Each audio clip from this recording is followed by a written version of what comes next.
Bagaimana yang pernah Nabi sabdakan di saat seorang sahabat Nabi datang kepada Rasul, wahai Rasulullah, kalau kami bersolawat kepadamu dalam keadaan riya, tidak ikhlas karena Allah, apakah tetap akan dapat pahala? Maka Nabi jawab, iya, kamu akan dapat pahala setiap satu sholawat 10 pahala. Kemudian bertanya lagi ini sahabat, wahai Rasulullah, kalau saya bersalawat kepadamu khusyuk, ada ta'zim, mahabbah kepadamu, berapa pahalanya wahai Rasul? Tidak ada yang tahu kecuali Allah Subhanahu wa ta'ala.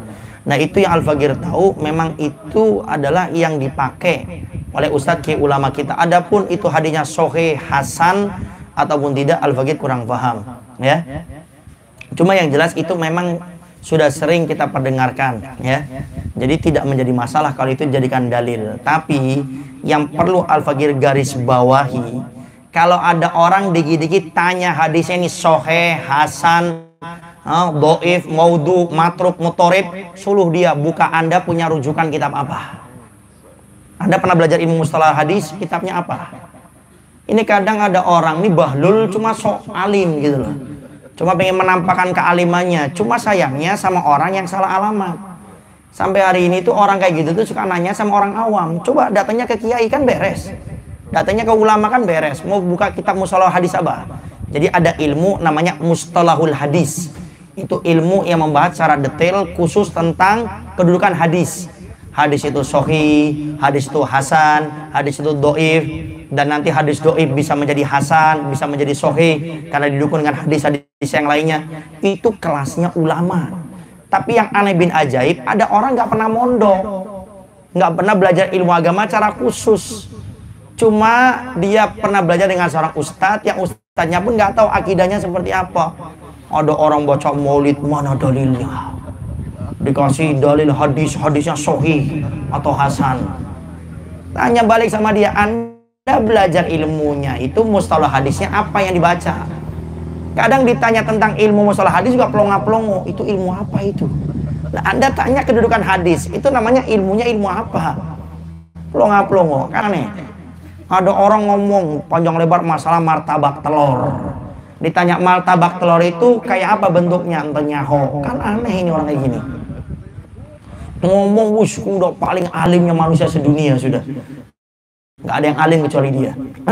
Tapi ditanya tentang martabak telur, ternyata dibuat dari apa, sudah cerita panjang lebar, nggak tahu. Kan aneh, ya. Nah, kalau ketemu manusia-manusia atau jelma-jelma merek ini ya, yang modelnya kayak gitu, Anda nggak usah repot bawa orang tersebut ke rumah Ustadz Kiai ulama kita, beres. Mau tanya dalilnya hadisnya, mau tanya rujukan kitabnya, mau nanya juz berapa, halaman berapa, datang ke rumah Ustadz Kiai ulama, beres. Itu yang sering kita sampaikan kepada siapapun di antara kita yang dikit-dikit ada orang tanya mana dalilnya, sahih atau hasan, ya. Ini rujukannya kitab apa? Ini orang yang nanya nggak pernah mondok, dikasih kitab kuning, baca, nggak paham apa-apa. Safinatun aja, baca, artikan aja nih, harokatnya sudah ada, nggak tahu, cuma PD-nya selangit gitu loh. Nah, kalau ada orang kayak gini, tidak usah repot-repot. Anda bawa ke rumahnya Ustadz Kiai ulama Anda, saya yakin gak bakal berani. Pegang telinga saya kalau berani itu orang. Bawa ke rumah Ustadz Kiai ulama kita. Nanti dia akan bilang, oh maaf saya sibuk. Geraskan dia. Kapan kamu ada waktu, saya sama Kiai ulama saya akan datang ke rumah Anda, bawa kitab Al-Quran, rujukannya semuanya. Biar sekalian kencing di celana sekalian itu. Ya, jadi perlu ditegesin orang kayak gini. Dan tolong kalau ketemu orang kayak gini, ya, tolong disidang. Jangan diremehkan. Ini saya kemarin pembukaan majelis di Cijoho. Seorang RW waktu saya pembukaan, karena rutin kita pasti ada tanya jawab. Nanya, Ustadz Habib bagaimana hukumnya di saat kita akan memasukkan jenazah ke liang lahat, di saat akan diadani ada yang teriak di atas, jangan diadani. Adzan itu hanya untuk pemberian info masuknya waktu sholat. Waduh, kayak orang paling alim, padahal blow on orang kayak gitu tuh. Ya. Makanya saya sudah kasih info di sana, Anda panggil orang tersebut, itu minoritas, tidak banyak. Cuma karena kita yang mayoritas, kita merasa nggak punya ilmu, atau kita ada satu kalimat namanya nggak enak, akhirnya mereka makin pede. Padahal sedikit, panggil aja RT RW, Ustadz ulamanya yang siap nanti memberikan pertanyaan-pertanyaan dia dengan jawabannya, dudukan. Anda mengatakan ini bahwasanya bid'ah, ini Anda mengatakan ini hadisnya katanya maudhu itu hadis palsu yang dikarang manusia, bukan dari Nabi. Landasannya apa?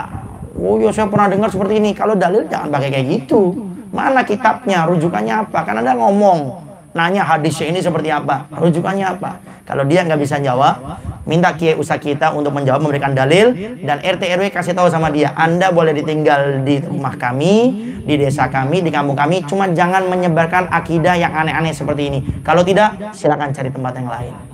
Harus kayak seperti itu. Kenapa? Takutnya kita meninggal dunia, mereka masih ada, nanti berubah. Kita punya desa pemahamannya. Saya sudah dapati beberapa tempat yang seperti itu. Karena kitanya acuh, mengatakan nggak banyak, akhirnya setelah kita meninggal dunia rusak kita punya tempat. Nama wallahu a'lam bishawab.